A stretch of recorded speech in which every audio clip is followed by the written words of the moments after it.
Man, this guy just has no chill. This guy in question being Gerd Draxen, your nemesis in Nova 9. And what's Nova 9? It's the sequel to Stellar 7, which is a remake of Stellar 7. It's a Battlezone style shoot 'em up game, but with its own share of twists on the classic formula. So the plot is that Gerd Draxen is back from the dead. Meanwhile, you've somehow managed to beam your wife into this computer, but that's good because you drive a mega tank and she helps you out, I guess through cyberspace or something. It's all very confusing, I don't quite follow it. All I can really say for sure is that it has a lot of horrible things happening to cute aliens. Damn. So here we are inside the game. If you're familiar with Battlezone, this should look somewhat familiar to you. You've got your radar down in the bottom. It's a first-person perspective, of course. Shields are off to the right side, as well as what systems have failed. And on the left-hand side is your power-up matrix. And that's one of the cool things about this game, is you pick up all these different power-ups, and they get pretty creative with it too. But we'll get into that a little bit later. The goal of Nova 9, of course, is to blow up as much stuff as possible. And by stuff, I mean aliens hell-bent on your destruction. But the good news is that the bad guys in this game are really well designed. Each of them have their own patterns, and I don't think they reused the models from any level to any other level.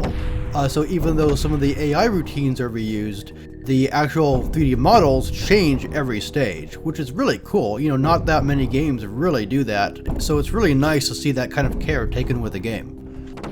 And of course, after every stage is the obligatory end-of-level boss, and each of these requires some kind of trick or pattern to defeat. For example, you have to hit this lizard boss square in its mouth when it opens. And you can see this is going to be a tough one. My front shields are out, I've got aliens attacking me from behind, no radar, and I've already taken some hull damage.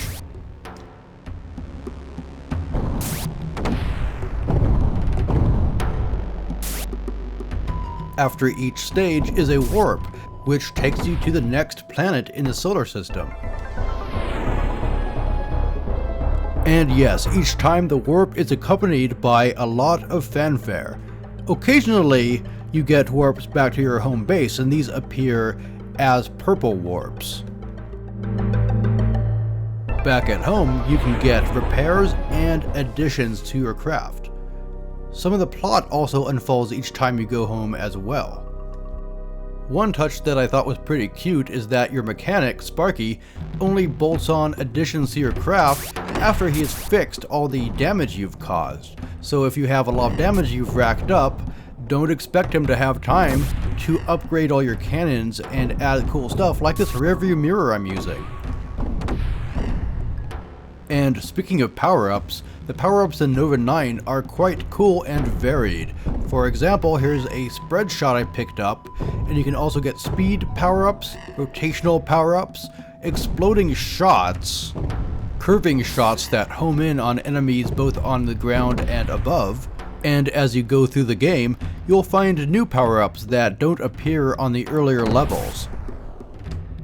Everything about Nova 9 is just so well put together, down to the manual. I couldn't find my copy of it, so here's a scan from the internetarchive.org. As you can see, it's glossy, it's filled with artwork and story. It's, yeah, very well done. And the story, man, if you like 90s science fiction like Babylon 5 or, you know, Farscape or something, I think you'll dig this. It very much feels like that era, which makes sense because it is completely from that era. Look how cool that Beetle Walker is. Yeah, speaking of story and atmosphere and that kind of thing, I really dig the cockpit banter. Even though at the core it's really a pretty simple tank game, You know, that kind of dialogue and the intermission scenes and all that really add up to making it feel as if it's something much larger. And they do it all without affecting gameplay. Yeah, you can skip all the cinema scenes and stuff pretty much.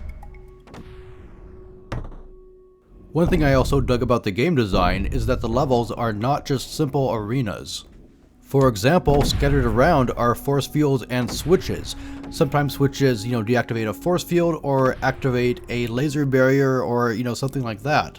Occasionally you have to figure this stuff out to beat a level, but oftentimes you just get, more bonuses and power-ups by figuring out the secrets and not just rushing, through all the levels. For example, over here, I see a teleporter home that's encased in a force field and I can't get it.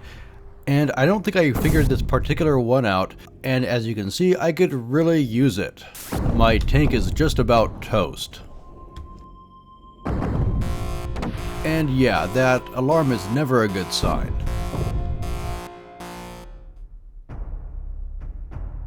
Yeah, levels in Nova 9 vary between moody and frantic. It's really good at making the player want to see what happens next, and also keeping the player engaged, because it's not Battlezone. Every level brings something new. Which isn't to say that it does everything better than Battlezone. One thing that this is missing that Battlezone had was that zen kind of feeling where you're looking at your radar and you're relying on timing and you feel like, Neo in the Matrix or something, because you can almost predict where a shot's gonna go from an enemy that's, say, behind you. Nova 9 is both so free-roaming and so busy that there's no way you can get that out of this game. But what you do get is a really sweet tank shoot-'em-up that I think deserves a lot more credit than it gets, for such a polished effort too.